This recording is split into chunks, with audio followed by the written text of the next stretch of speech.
कोलकाता के आरजीकर अस्पताल में ट्रेनी डॉक्टर के साथ भयावह बलात्कार और हत्या के मामले में एक बड़ी घटनाक्रम में सुप्रीम कोर्ट ने इस पूरे घटनाक्रम पर अब स्वतः संज्ञान लिया है।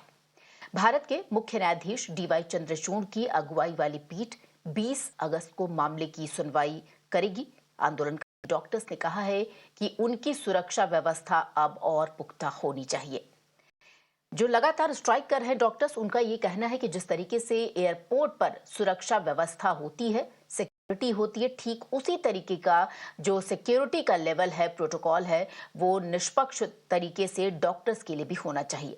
इसके अलावा स्ट्राइक कर रहे डॉक्टर्स ने यह भी कहा है कि इस पूरे मामले के निष्पक्षता से जांच होनी चाहिए और इसके साथ ही जो काम करने का परिस्थिति है, काम करने की जो स्थितियां हैं, परिस्थितियां हैं, उनमें भी अब ये डॉक्टर्स बदलाव चाहते हैं।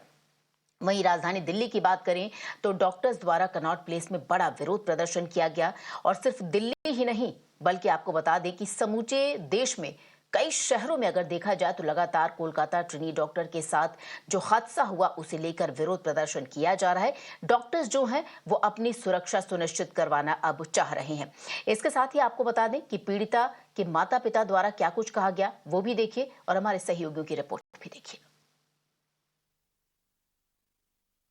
In the national capital also we have been seeing doctors all across the hospitals, universities and colleges holding protest, and currently we are reporting from Connaught Place where doctors from across the hospitals have formed a human chain, and in fact now they are demanding justice against so as to what has happened. You can also see they are holding placards in their hands, and in fact all the doctors have gathered over here. Not only doctors but students, the faculty members have gathered over here. They are holding placards in their hands. You can see, will we ever be safe? Here to serve, not suffer. Several placards, holdings in their and holding the banners in their hands, and in fact this is very much significant because this is not just a matter of a day, but they have been carrying out protests since several days just to ensure that the female doctors in the campus are all safe. We'll also speak to a few of the doctors, in fact, who have gathered over here for the protest, who are continuing their protest. We'll speak to them so as to get a sense that what is their next plan and what is their actual demand. What is your actual demand and how far you are going to continue this? Our main demand is to get justice. The incident which happened in Arjikar, that should not be happened. If this happened, we are demanding the justice. The culprit should be hanged as soon as possible. And the case was taken by Supreme Court, but we demand justice as soon as possible. Furthermore, we want CPA to be implemented as soon as possible. All right. How long are you going to carry out? How long are you going to carry out this human chain, and what's the motive behind it?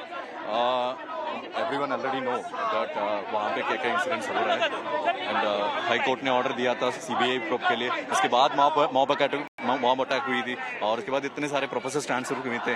ये सब क्यों हो रहा है actually? सो तब तक justice सर्व नहीं कर रहे हैं, किसी को एविडेंस बेसिस पे अरेस्ट नहीं कर रहे हैं, तब तक हम कंटिन्यू रखेंगे। एंड ये आज है बस पब्लिक का अवेयरनेस के लिए, जितने भी यहाँ पे उनको पता होना चाहिए, आम जनता को पता होना चाहिए हम इतने सारे क्यों कर रहे हैं। कोई रिजल्ट नहीं मिला है अभी तक। इसकी जो इंक्वायरी चल रहा है इसका कोई रिजल्ट नहीं अभी तक मिला है। इसके लिए आशा करने के बाद हम क्या कर सकते हैं? एकदम हम लोग डिपार्टमेंट का कोई नहीं और कॉलेज का कोई हमारा साथ कोऑपरेट नहीं किया। सबको लेकर आप क्या बोलेंगे? सीएम अपने रास्ते में नाम उतार के जस्टिस मांगता है, फिर जो जनरल पब्लिक है उसने जब जस्टिस मांगता है उसको बंद करने के लिए कोशिश कर रहे हैं। क्या इसकी सब क्या बात है? বলেছিলেন আপনার বাড়ি যাব, সবকিছু ঠিক হবে, দোষীদের তাড়াতাড়ি ধরে ফেলবো। কিছুই তো দেখতে পেলাম না যে এখনো পর্যন্ত কেউ ধরা পড়লো, কোনো ক্লু পেলো। একজন ধরা পড়েছে, ওকে তো আমি মনেই করছি না। ও ভেতরের লোক না থাকলে বাইরের ও কি করে জানলো আমার মেয়ে ওখানে আছে? এখন আমাদের সিএম যাতে প্রতিবাদটা করার চেষ্টা করছেন, আমার মনে হচ্ছে আজকে 144 ধারা জারি করে দিয়েছেন এখানে, যাতে মানুষ প্রতিবাদ করতে না পারে। जो क्रिमिनेशन घाट का बारे में बोलता है, श्मशान घाट के बारे में, उधर 3 बॉडी पड़ा हुआ था, लेकिन उसका पहले ही हमारा लड़की का बॉडी जला दिया गया।